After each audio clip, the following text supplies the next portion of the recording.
خواہ تم میں کا ایک شخص بھی میری مدد نہ کرے، ہاں مجھے امید ہے کہ تم میں باطل کے بنسبت حق کے پہچاننے والے زیادہ موجود ہیں۔ عبداللہ بن مسلم حلیف بنی امیہ بھی مجمع میں موجود تھا۔ والی حکومت کا یہ تساہل دیکھ کر جوش میں اٹھا اور کہا کہ آپ کی رائے اس معاملے میں نہایت کمزور ہے، یہ نرمی کا وقت نہیں ہے، اس وقت آپ کو دشمن کے مقابلے میں سخت ہونا چاہیے۔ نعمان بن بشیر نے فرمایا، میں اللہ کی معصیت میں قوی ہونے سے اس کی اطاعت میں کمزور رہنا زیادہ پسند کرتا ہوں، اور جس پردہ کو اللہ نے لٹکا دیا ہے میں اس کو چاک کرنا مناسب نہیں سمجھتا۔ عبداللہ نے وہاں سے واپس آ کر یزید کو خط لکھا کہ مسلم نے کوفہ آ کر تسلط کر لیا ہے، اگر آپ کو یہاں حکومت کی ضرورت ہے تو کسی قوی شخص کو بھیجیے کہ آپ کے احکام نافذ کر سکے۔ نعمان بالکل بوڑھے شخص ہیں یا آمدن کمزور بن رہے ہیں۔ عبداللہ کے ساتھ عمارہ بن عقبہ، عمر بن سعد بن ابی وقاص نے بھی اسی مضمون کے خطوط روانہ کیے۔ یزید نے نعمان کے بجائے عبید اللہ بن زیاد کو کوفہ کا حاکم بنایا اور وہ شام چلے گئے۔ یہ 60 ہجری کا واقعہ ہے۔ اس کے بعد حمص کے امیر مقرر ہوئے اور یزید کی وفات تک اسی عہدے پر قائم رہے۔ یہ رہا نعمان بن بشیر کی معزولی کا سبب۔ سوچیں، اب میں وہ حقائق آپ کے سامنے رکھتا ہوں جس سے یہ بات بالکل کلیئر ہو جائے گی کہ یزید نے حضرت حسین کے قتل کا حکم دیا تھا اور اس کی سب سے پہلی کڑی نعمان بن بشیر کو معزول کرنا تھا۔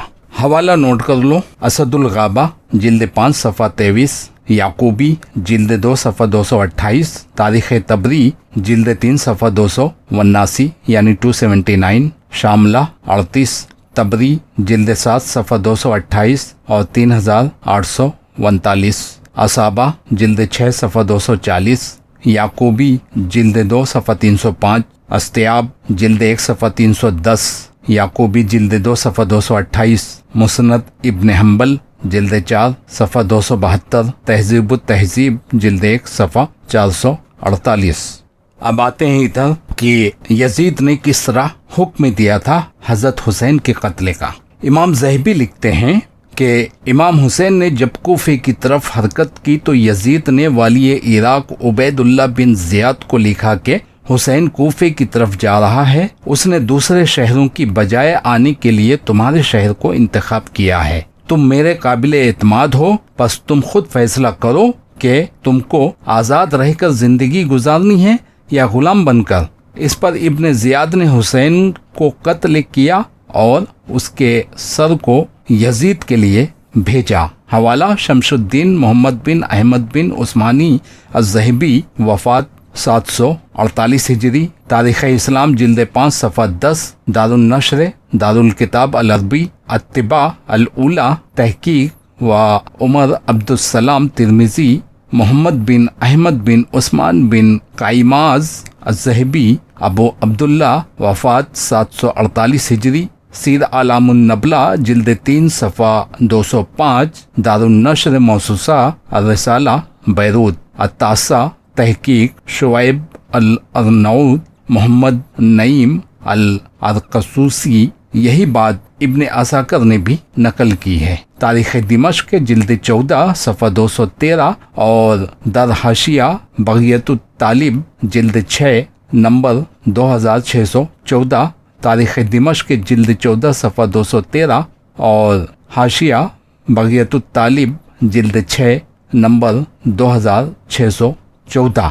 علامہ جلال الدین سیوطی نے بھی لکھا ہے کہ یزید نے عبید اللہ بن زیاد کے جو والی عراق تھا اس کو امام حسین کے ساتھ جنگ کرنے کا حکم دیا۔ تاریخ خلفاء صفحہ 193، چاپ دارالفکر، سال 1394 ہجری، بیروت۔ ابن زیاد نے مسافر بن شریح یسکری کو لکھا کہ میں نے حسین کو اس لیے قتل کیا کہ مجھے حسین کے قتل کرنے یا خود مجھے قتل ہونے کے درمیان اختیار دیا گیا تھا، اور میں نے ان دونوں میں سے حسین کو قتل کرنے کو انتخاب کیا۔ الکامل فی التاریخ جلد 3 صفحہ 324 ابن اسیر ابن زیاد نے امام حسین کو خط لکھا کہ مجھے خبر ملی ہے کہ تم کربلا میں پہنچ گئے ہو، اور یزید نے مجھے کہا ہے کہ بستر پر آرام سے نہ سوؤں اور پیٹ بھر کر کھانا نہ کھاؤں، مگر یہ کہ یا تم کو اللہ کے پاس روانہ کر دوں یا تم کو یزید کی بیعت کرنے پر راضی کروں، والسلام۔ بعض بڑے بڑے ائمہ نے یہ کہا کہ یزید بن معاویہ نے ہی حکم دیا تھا۔ یہی قول امام اسماعیل بن علی خطبی متوفہ 350 ہجری کا بھی ہے۔ امام ابن عساکر متوفہ 571 ہجری فرماتے ہیں امام حسین بن علی جن کی کنیت ابو عبداللہ اور جن کی والدہ فاطمہ بنت رسول صلی اللہ علیہ وسلم تھی، ان کے سفر کا راستہ مکہ سے عراق کی جانب تھا۔ جب اہل کوفہ میں سے 12,000 لوگوں نے مسلم بن عقیل بن ابی طالب کی بیعت کر لی اور انہوں نے یعنی مسلم بن عقیل نے ان سے کہا کہ وہ مکہ سے کوفہ آ سکتے ہیں، پھر جب یزید کو ان کی خروج کی خبر ہوئی، اس نے عبید اللہ بن زیاد جو کہ عراق کا عامل تھا اس کو حکم دیا کہ ان پر محاربہ اور حملہ کرے۔ پس عبید اللہ بن زیاد لعین نے فوج تیار کی، ان کی جانب عمر بن سعد بن ابی وقاص کے ساتھ، اور حسین کربلا کی طرف رخ کر گئے، اور عمر بن سعد نے پھر قتال کیا اور حسین کو قتل کر دیا۔ اللہ ان سے راضی ہو اور ان پر اپنی رحمت اور برکات برسائے، اور اللہ کی لعنت ہو ان کو قتل کرنے والے اور قتل کروانے والے پر۔ اور ان کو قتل کیا گیا 10 محرم روزے یوم عاشوراء میں سن 61 ہجری کو۔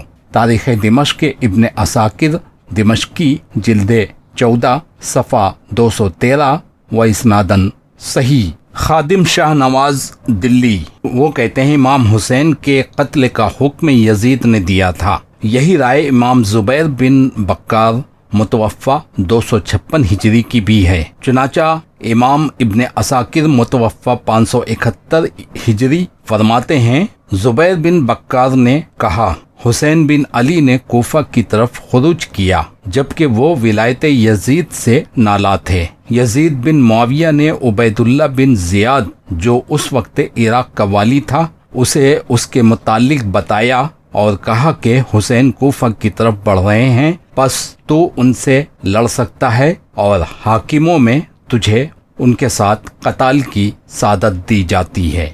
حوالہ ہے تاریخ ابن عساکر جلد 65 صفحہ 396۔ اس قول کی سند صحیح ہے۔ امام حسین کے قتل کا حکم یزید نے ہی دیا تھا۔ یہی موقف اور قول امام ضحاک بن عثمان بن عبداللہ الحزامی متوفہ 153 ہجری کا بھی ہے، جنہوں نے تابعین کا زمانہ پایا ہے۔ چنانچہ امام سلیمان بن احمد ابو القاسم طبرانی متوفہ 360 ہجری فرماتے ہیں محمد بن ضحاک بن عثمان کہتے ہیں کہ ان کے والد ضحاک بن عثمان نے کہا امام حسین کوفہ کی طرف اس حال میں تشریف لے گئے کہ وہ یزید کی حکومت سے نالا تھے، پس یزید کو اس کی خبر ہوئی اور اس نے عبید اللہ بن زیاد سے کہا کہ مجھے خبر پہنچی ہے کہ حسین بن علی کوفہ کی طرف بڑھ رہے ہیں، پس تو ان سے لڑ سکتا ہے اور حاکموں میں تجھے ان کے ساتھ قتال کی سعادت دی جاتی ہے۔ عبید اللہ بن زیاد نے حسین کو قتل کر دیا اور یزید تک ان کا سر پہنچایا۔ یزید نے ان کا سر دیکھا اور اسے حسین بن حمام کے قول کے ساتھ مثال دی، یعنی ہم نے ان لوگوں کی کھوپڑیاں پھوڑ دی، وہ ہمیں پسند تھے مگر نافرمان اور ظالم تھے۔ معجم الکبیر طبرانی جلد 3 صفحہ 115 حدیث نمبر 2846۔ تاریخ دمشق ابن عساکر جلد 65 صفحہ 396۔ مجمع الزوائد و منبع الفوائد جلد 9 صفحہ 193 حدیث نمبر 15137۔ اس قول کی سند بھی صحیح ہے۔ یہ ہے وہ حقیقت جس کو کوئی مائی کلال جھٹلا نہیں سکتا۔